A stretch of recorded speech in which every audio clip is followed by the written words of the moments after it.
Përshëndetje miq.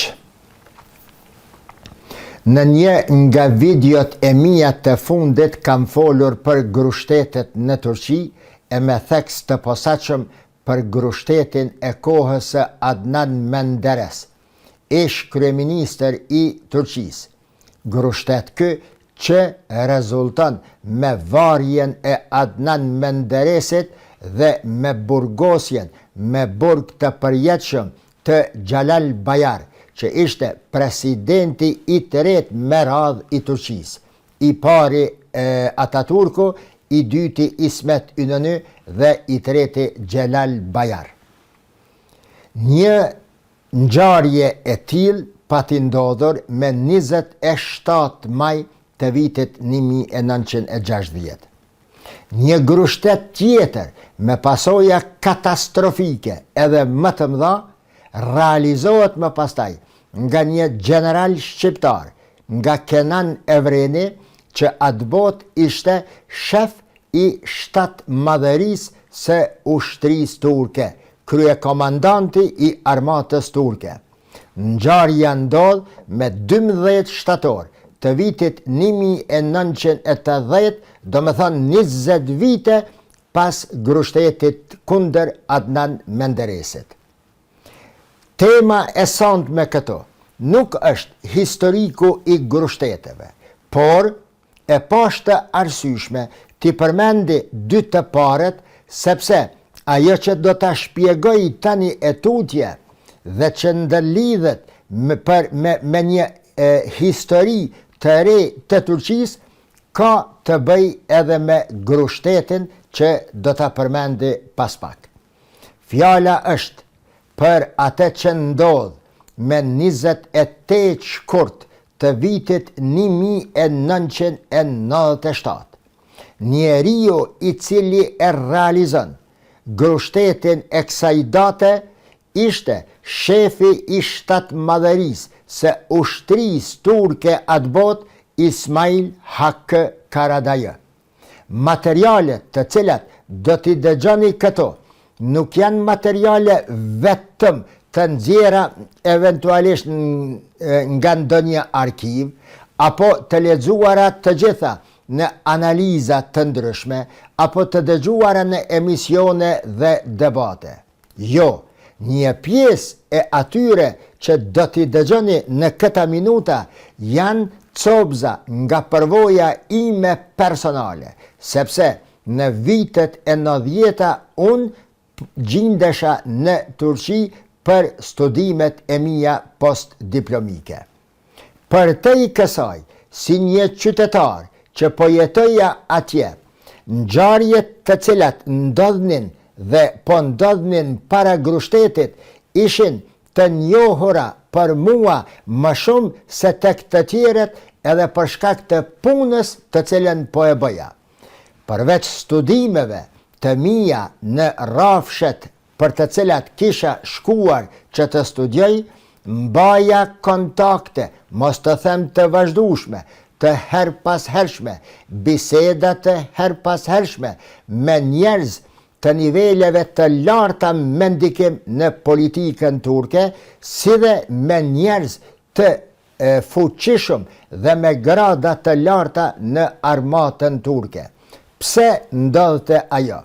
Fillimisht si vullnetar për t'i kontaktuar, për të mbajtur kontakte, për të biseduar, për të organizuar tribuna me shqiptarët tanë në regionin e Izmirit. Për te i kësaj, unë isha i angazhuar edhe që të përgatis njerëz atje, të krijoja kontakte me njerëz të rëndësishëm, me ta dhe me njerëzit tanë, të cilët po bënin përgatitjet e fundit për fillimin e luftës tonë çlirimtare kundër Serbisë, me njerëzit e UÇK-s. Andaj, nga përse afërmi i kam pa, i kam prek dhe ndjen në lëkur përgatitjet, bisedimet për përgatitjen e grushtetit që ndodhi me 28 shkurt të vitit 1997. Pra, jam nga dëshmitarët e gjallë të atyre ngjarjeve të kopshme, tragjike, që e patën rënuar Turqinë. Megjithatë, ta përsëris edhe njerë, pikërisht kjo datë, ky grushtet i vitit 1997, bashkë si me skalper, do të ndanë në dy pjesë historinë politike të Turqisë. Ajo që ishte deri me 28 shkurt të vitit 1997 dhe ajo që do të pasonte pas kësaj date. Përse rrëzimi i kryeministrit të atëhershëm, Necmettin Erbakan, do të rezulton me ngritjen dhe fuqizimin e një fryme, e një partije të re politike, e cila në vitin 2002 vjen në pushtet, me fitoren e saj spektakolare dhe me kryeministrin e ri, Recep Tayyip Erdogan, i cili që nga fillimi po pretendonte dhe botërisht po fliste se do të punojnë me nder për ta vendosur Turqinë në vendin ku e meriton. Ngjarja e 28 shkurtit, andej them, e vitit 1997, përveç që ishte një ngjarje me ato që ndodhnin paraprakisht si mësime shumë të rëndësishme për mua, ku po shihja se si organizohen zhvillime të ndryshme për rrëzimin e një qeverie të ardhur në pushtet nëpërmes zgjedhjeve të lira. Në të njëjtën kohë, unë kisha rastin të mësoj edhe opinionet, bindjet dhe qëndrimet e njerëzve me influencë të madhe në politikën dhe armatën turke. Është një periudhë ku përveç studimeve të mia akademike, pata mësuar gjëra të cilat më janë nevojitur si njohuri, si dituri, për ta kuptuar edhe botën edhe më mirë, seç do ta kuptoja vetëm duke lexuar nga prej së largu. Si ndodhi grushteti pra? Çfarë kam mësuar atë botë dhe çfarë kam lexuar më pastaj në lidhje me grushtetin e 28 shkurtit të vitit 1997. Pyetja bazë për ta kuptuar këtë ngjarje është se a thua ku gjendej Ismail Hakkë Karadajë një natë para se të ndodhte grushteti. Më saktë, ku gjendej Karadajë, ky kryekomandant i ushtrisë turke, në natën e 27 shkurtit 1997. Fillimisht dua ta them një fjali me rëndësi, se ky person, ky komandant i ushtrisë turke, vazhdimisht në vitin e fundit po akuzonte profesor doktor Necmettin Erbakanin dhe partinë e tij se po e përdorin fen si mjet për arritjen e qëllimeve politike. Një ditë para grushtetit, pra Karadajë, i cili e akuzonte Erbakanin se po e përdor fen për qëllime politike, një natë përpara, me 27 shkurt të atij viti, ai vetë gjendej për një vizitë në një shtet, i cili shtet politikën e ka të ndërtuar edhe deri në ditët e sotshme mbi baza fetare. Ishte në Izrael, në Tel Aviv. Po e përsëris, njeriu i cili e akuzonte Erbakanin se po e përdor fen për qëllime politike, një ditë para ndodhisë së grushtetit gjendej po i njëjti në një shtet ku udhëhiqej nga sheriati hebrej. Ishte në Izrael. Atë botë, në atë takim të asaj nate, Karadajë po bisedonte më shumë se 4 orë e gjysmë me kryeministrin e atëhershëm, e që është edhe sot, Benjamin Netanyahu. Në takimin e këtyre dyve merrte pjesë vetëm edhe një njeri i treti, dhe ai ishte Anmon Shahak, shefi i shtatmadhërisë së ushtrisë izraelite. Karadaj kthehet në Turqi në mëngjesin e 28 shkurtit dhe pak minuta pas zbarkimit të aeroplanit të tij në aeroportin ushtarak të Ankaras, palcet grushteti në qytetet e Turqisë. Arsyetimi kryesor i këtij grushteti ishte se Necmettin Erbakan dhe partia e tij po zhvillojnë politika kundër laicizmit të vendit, se po dëshirojnë rënimin e themelave të ataturkizmit dhe se ai dhe gjithë politika e tij po bie ndesh me revolucionin sekularist të Turqisë. Në fakt, përsa e kam pa unë dhe përsa më pastaj kam lexuar e studime rreth së ngjarje, grushteti atje u bë me nxitjen e fuqive jashtë Turqisë, të cilat fuqi ekonomike ushtrinë turke e kishin si mjet të tyre në pëllëmba të dorës, dhe e përdornin ushtrinë sa herë që Turqia lëvizte nga binarët e interesave ekonomike të globalistëve.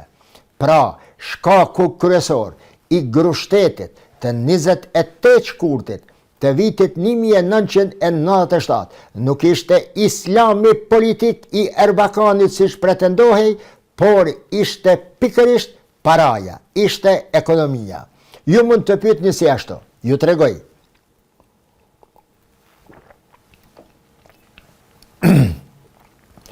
Përpjekja apo platforma politike e ekonomisë, platforma politike e Erbakanit ishte e ndërtuar mbi teori dhe praktik ekonomike.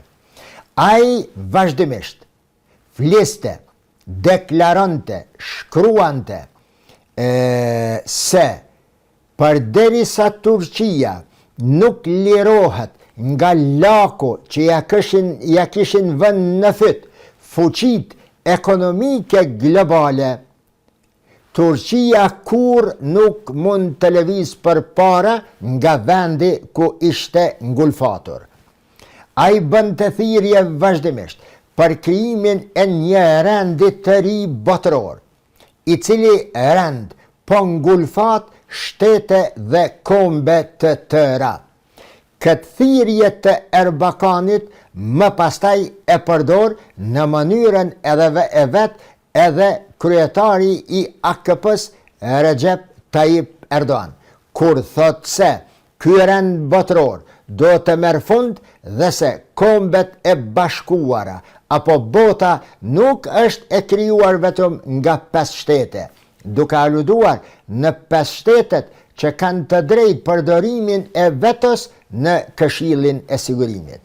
Kjo thirrje e Erbakanit për ndryshimin e rendit global, ku natyrisht do të dëmtoheshin thellë interesat e globalistëve që po eksploatonin dhe sundonin botën me të gjitha mjetet e disponueshme, kjo thirrje e Erbakanit po kumbonte ditë e më shumë në Turqi. Andaj u pa e arsyeshme se para se të rritej Erbakani duhet prerë këmbët e tij që në fillim. Si tillë, Erbakan shihej se me këtë mënyrë të komunikimit, me ato që i promovonte në zgjedhjet e ardhshme, mund të fitonte edhe më fuqishëm dhe ta krijonte vetë qeverin, që do të jetë një rrezik i madh për rendin botëror. Ju mund të thoni si është e mundur Turqia në një gjendje mesatare të ekonomisë të ndikonte në ndryshimin e rendit global. Po ju tregoj më një herë. Pozita gjeografike e Turqisë dhe roli i saj ishte parandalimin e depërtimit të komunizmit të ish bashkimit sovjetik ka ujrat e nxehtë dhe ka vendet arabe. Andaj ishin nxitur dhe përgatitur lëvizje të ndryshme nacionaliste turke, të cilat vazhdimisht që nga pas lufta e dytë botërore, rolin apo punën kryesore e kishin luftën kundër komunistëve në Turqi, të cilët ishin leva dhe mjete të ish bashkimit sovjetik, për të shndruar Turqin në një nga vendet socialiste të ardhshme. Andaj, Shtetet e Bashkuara të Amerikës, bota perëndimore në përgjithësi, që nga pas lufta e dytë botërore ka qenë e interesuar që Turqia të ngërthehet dhe të pranohet, të antarësohet në organizma të ndryshëm të cilat i krijonte bota perëndimore. Një ndër to në vitin 1950, nëse nuk gaboj, pranohet edhe si antare e përhershme e Aleancës Veriatlantike NATO.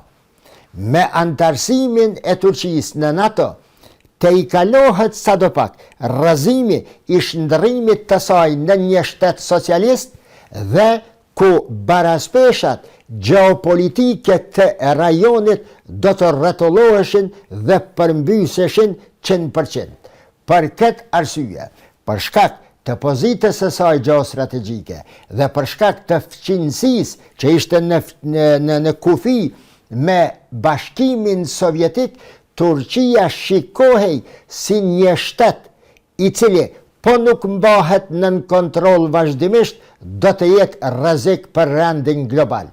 Andaj, si rrezik shihej edhe Erbakani, i cili që atë botë kërkonte dhe promovante ide dhe politika për ndryshimin e rendit global, si dhe për fuqizimin e ekonomisë së Turqisë, duke vazhduar dhe duke thënë vazhdimisht se vetëm me një ekonomi të fortë, Turqia mund të tërhiqet dhe të largohet të shpëtoj nga zgjedha që ja kishin vënë organizatat e ndryshme globaliste. Duke qenë i tillë Erbakan, duke u pasi një rrezik potencial, u pa e nevojshme rrëzimi i tij dhe mbyllja e partisë së tij, partisë Refah partisi. Sipas një ankete që bëhet para Grushtetit, e për cilën jam dëshmitar vetë, e kam lexuar vetë dhe i kam mësuar edhe rezultatet e saj, sipas një ankete të bërë, të financuar nga Shtetet e Bashkuara të Amerikës, rezultati del se Refah partisi në vitin 2000 mund t'i fitoj 35% të votave, ndërsa në 2005 66% të votave. Në një situatë këtillë, SBA-t, cionizmi dhe organizatat globaliste do të viheshin në një pozitë të vështirë në të ardhmen nëse nuk ndërmerrnin që tani veprimet e duhura kundër Necmettin Erbakanit. Për këtë arsye u pa e domosdoshme rrëzimi i tij qoftë edhe nëpërmes Grushtetit, të cilin e realizon Ismail Hakkı Karadayı, ushtria turke. Sado që ushtria turke ka qenë shahdamari i Turqisë, i shtetësisë të Turqisë, forcat e jashtme globaliste kanë arritur të infiltrojnë në të shkollojnë në të vendosin në njerëz të cilët ushtrinë turke, paralelisht me mbrojtjen territoriale të Turqisë, do të vënin në shërbim të politikave globale, të cilat 99% ishin kundër interesave të Turqisë. Këto organizata globaliste nuk e shihnin Turqinë ose nuk dëshironin ta shihnin Turqinë si një vend ekonomikisht i pavarësuar, sepse pavarësimi ekonomik i saj, të cilën e dëshironte aq shumë profesor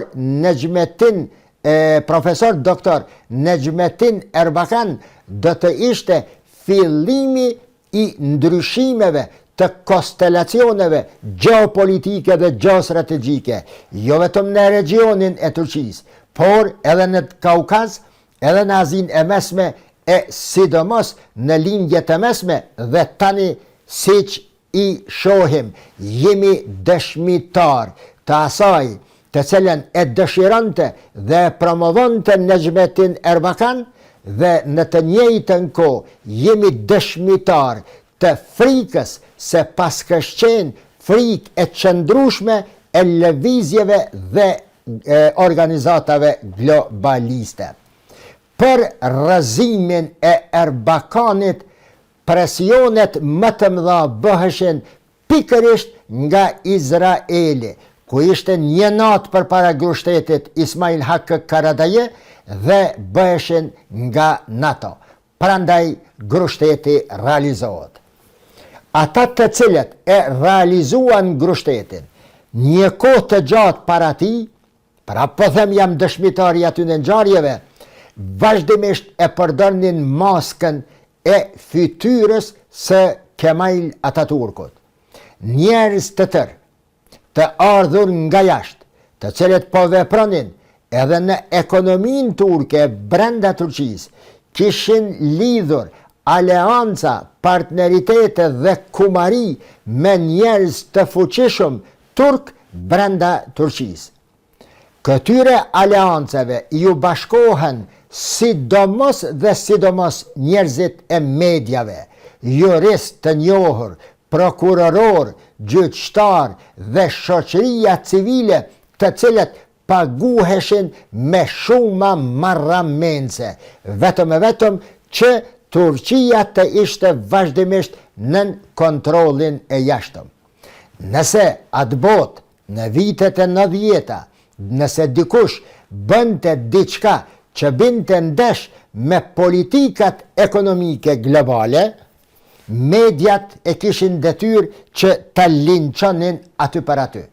Populli, natyrisht, masat e gjera popullore nuk ishin në gjendje të kuptonin këto lojra, derisa Nejmetin Erbakan gjatë gjithë kohës folte dhe fliste për nevojën e fuqizimit dhe forcimit të Turqisë për të liruar Turqia nga zgjedhja e jashtme, mediat në të njëjtën kohë shkruanin dhe bindnin qytetarët e Turqisë se Erbakani dëshiron të na prish me botën perëndimore, të prish aleancat me Shtetet e Bashkuara të Amerikës, të dal nga NATO dhe të bëhet prej pastaj e shteteve islame e sidomos e Bashkimit Sovjetik. Një pjesë jo e vogël e qytetarëve të Turqisë u besonin këtyre shantazheve dhe shpifjeve që bëheshin mbi emrin e madh të profesor doktor Nejmetin Erbakanit. Atë botë, çdo kush që përmente diçka që ishte në kundërshtim me rregullat e lojës të globalizmeve, nëpërmes mediave edhe këta sulmoheshin pamëshirshëm dhe kështu nxiteshin të tjerët për t'i sulmuar ata vazhdimisht. Kur mirret vendimi për rrëzimin e Erbakanit? Vendimi merret në një mbledhje të organizuar nga organizma më e fuqishme e ekonomike e Turqisë atë botë, që quhej TÜSİAD. Në fillimet e vitit 1997, në Athinë të Greqisë, mbahet një mbledhje e përbashkët me miliarderët dhe të fuqishmit e medjave dhe ekonomisë turke dhe miliarderët dhe të fuqishmit e medjave greke. Në atë kohë apo në atë mbledhje vendoset që pa kaluar shumë kohë duhet të rrëzohet Nejmetin Erbakani. Në atë takim marrin pjesë padronët kryesor të ekonomisë turke. Ishte prezent Rahmi Koç, Bülent Eczacı, që është patroni apo perandori i industrisë farmaceutike në Turqi, pronari i Haliko, dhe Yaser Berker, që ishte hebrej qytetar i Turqisë me nacionalitet të Turqisë, Isak Alaton. Pastaj ishte Ray Dinç, pastaj Gökü Şarık dhe natyrisht pronari dhe njeriu më me ndikim mediatik në Turqi, pronari i gazetës Milliyet, Hürriyet, i gazetave Milliyet, Hürriyet dhe pronari në të njëjtën kohë i televizionit Kanal D dhe Star TV.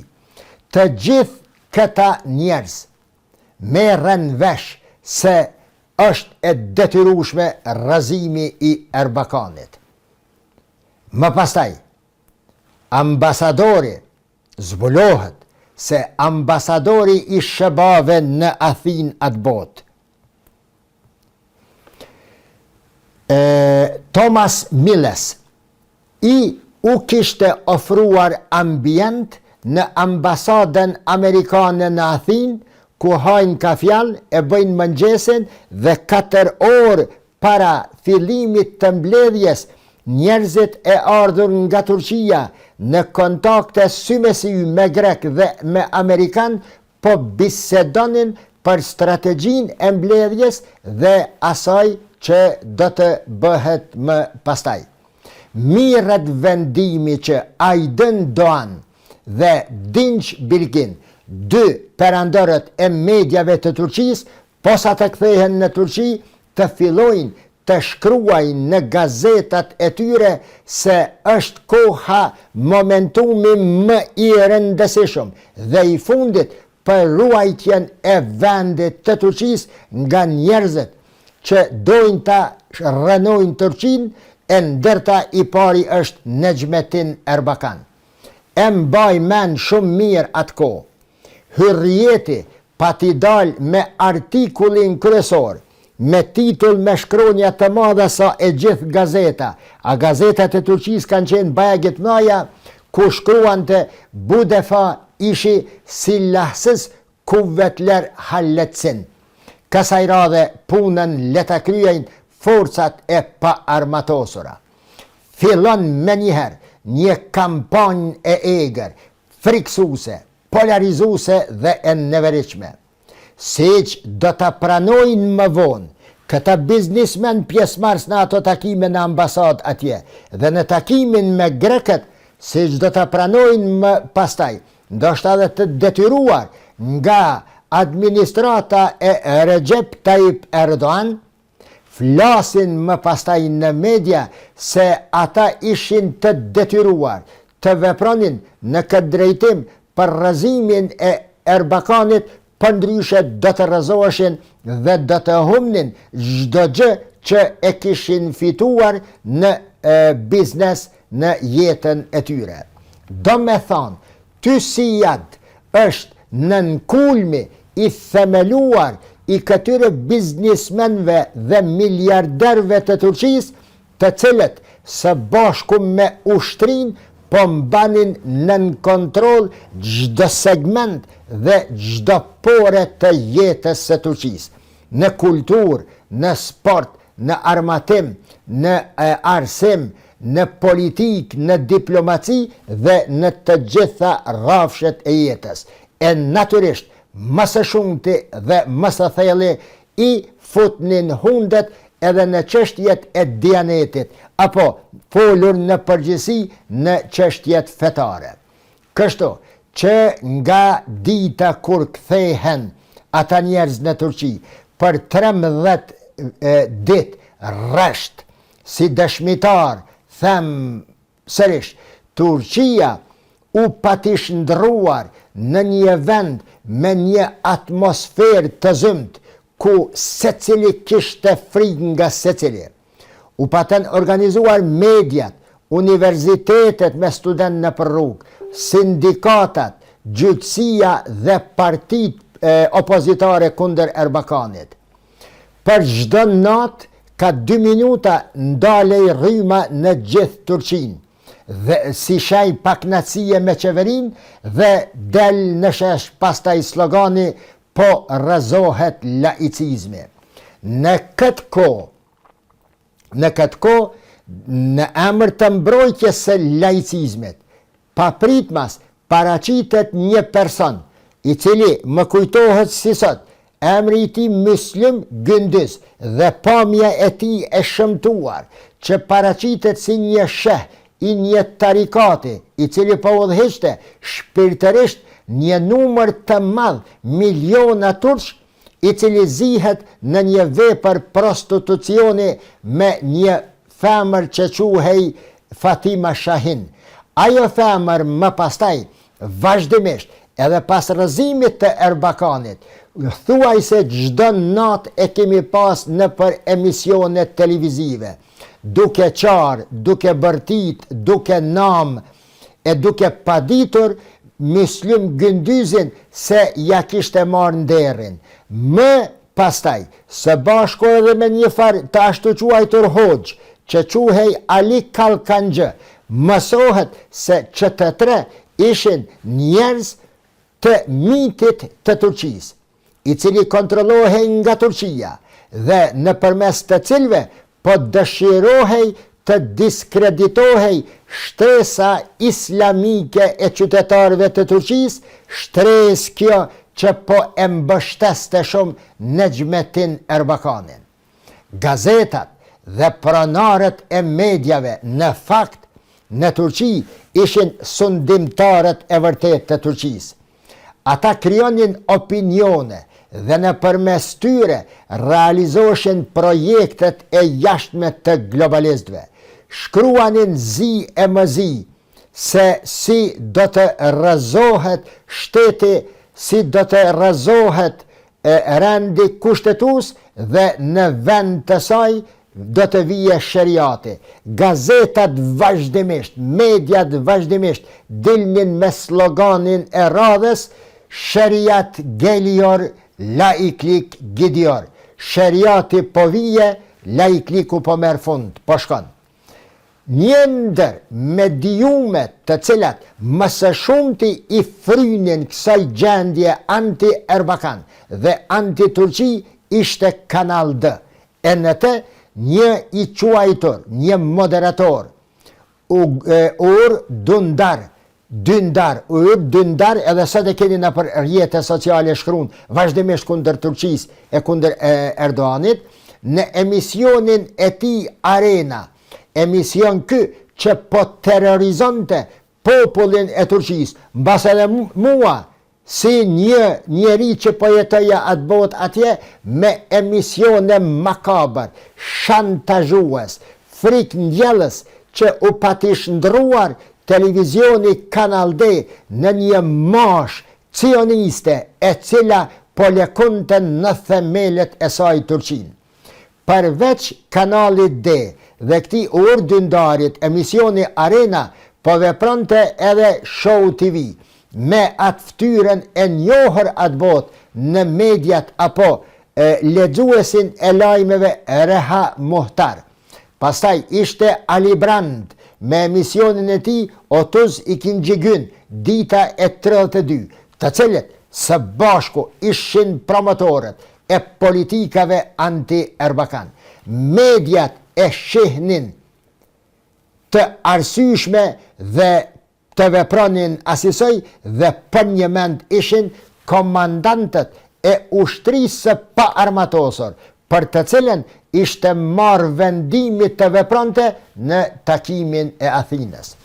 Kur vije data e 28 shkurtit, mediat shkruajnë të gjitha atë botë me tituj trishtues dhe me lajme të rrajshme për t'i bindur popullin se ky grushtet që po ndodh për të mirën e popullit turk dhe për të mirën e Turqisë. Mediat e portretizuan Erbakanin, paraprakisht sa ishte kryeministër, dhe më pastaj pasi rrëzohet si njeriu përçarës, përjashtues, hajn, plaçkitës njeri i nedve të erta, si dhe njeri i cili po zhvaste paran publike. Ndërsa, për qarësit e vërtet, hajnat e vërtet i mbulonin dhe i promovonin si patriot që popunojnë për të mirën e Turqisë. Vite më vonë, pronari i medjave turke, që unë e quaj perandori i medjave turke, Aydın Doğan, pronari i Hurriyetit, Milliyetit, tregon në një emision televiziv para gazetarve se ai kishte marrë i detyruar për mision të vinte si minister i financave dhe nëse nuk pranohej nga Erbakani ose qeveria e 54 e Erbakanit, ose ai duhet të përfundonin. Dhe doli vërtet të ishte ashtu. Thot më pastaj se nëse nuk do të rënoja qeverin, do të rënohej perandoria ekonomike e imja. Vite më vonë, një ish agent i CIA, Philip Ego, i cili kishte punuar me rastin e Turqisë për 12 vite, në pyetjen në lidhje me Turqinë, ai përgjigjet me savian. Neve si CIA dhe si Shtetet të Bashkuara të Amerikës, fare pak në ka interesuar nëse ndonjë qeveri vije nëpërmes votave demokratike apo jo. Ka raste kur kanë ardhur edhe në mënyra të jashtëligjshme, por politikat e tyre nuk kanë rëndesh me interesat amerikane, ne i kemi mbështetur. Ka raste kur kanë ardhur edhe me mënyra demokratike, por politikat e tyre kanë rëndesh me interesat amerikane, ne i kemi kundërshtuar dhe rënuar.